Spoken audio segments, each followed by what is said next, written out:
మన రాష్ట్రంలో TDP, Janasena, BJP కూటమి ప్రభుత్వం అధికారంలోకి వచ్చి ఏడాది కాలం పూర్తయింది. మీరు అంతకుముందు 5 సంవత్సరాల పాటు చేసిన జగన్మోహన్ రెడ్డి గారి ప్రభుత్వంతో పోలిస్తే ప్రస్తుత కూటమి ప్రభుత్వం పాలనపై మీ అభిప్రాయం ఏంటి? ప్రస్తుతానికి ఏం బాగలేదండి. ఏం పథకాలు ఏమి అసంతృప్తిగా ఉన్నాయి. మన జిల్లా బాపట్ల అభివృద్ధి కూటమి పాలనలో బాగుందని అనుకుంటున్నారా? లేదు. మన పొత్తు నియోజకవర్గంలో మన ఎమ్మెల్యే ఏలూరు సాంబశివరావు గారు ఎలా పనిచేస్తున్నారు? పర్వాలేదు, బాగానే. గత వైసీపీ ప్రభుత్వం కాలంతో పోలిస్తే ప్రస్తుత కూటమి ప్రభుత్వంలో అమలవుతున్న పథకాలపై మీరు సంతోషంగా ఉన్నారా? లేవు. రాష్ట్రానికి 3 రాజధానులు మంచిదా, ఒకదాన్ని అభివృద్ధి చేసుకోవడం మంచిదా? ఒకదాన్ని అభివృద్ధి చేసుకోవడం మంచిది. రాజధానిగా అమరావతిని కూటమి ప్రభుత్వం అభివృద్ధి చేయగలదని మీరు భావిస్తున్నారా? భావించట్లా.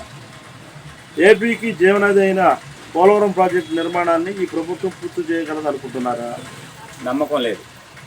వచ్చే 4 సంవత్సరాలు కూడా కూటమి ప్రభుత్వం ఎటువంటి విభేదాలు లేకుండా కలిసి పనిచేయగలదని అనుకుంటున్నారా? అనుకోవట్లా.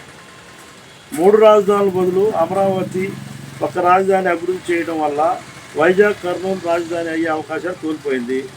బాపట్ల నివాసిగా మీరు బాధపడుతున్నారా? బాధపడుతున్నా. రాజమహేంద్రవరం, విజయవాడ చుట్టుపక్కల గల ప్రజలు గత ప్రభుత్వ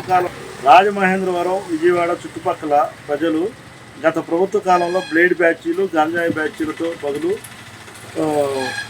బాధలు పడేవారు అనడంలో సందేహం లేదు. కూటమి అధికారంలోకి వచ్చాక చట్టభద్రతలు మెరుగుపడ్డాయా? మెరుగుపడలా. చిత్తూరు, తిరుపతి, కడప, కర్నూలు, నెల్లూరు జిల్లాల్లో కూటమిలో భాగంగా అయిన జనసేన అధినేత డిప్యూటీ సీఎం పవన్ కళ్యాణ్ గారు ఎర్రచందనం దొంగతనాన్ని అరికట్టగలిగారా? అరికట్టారు.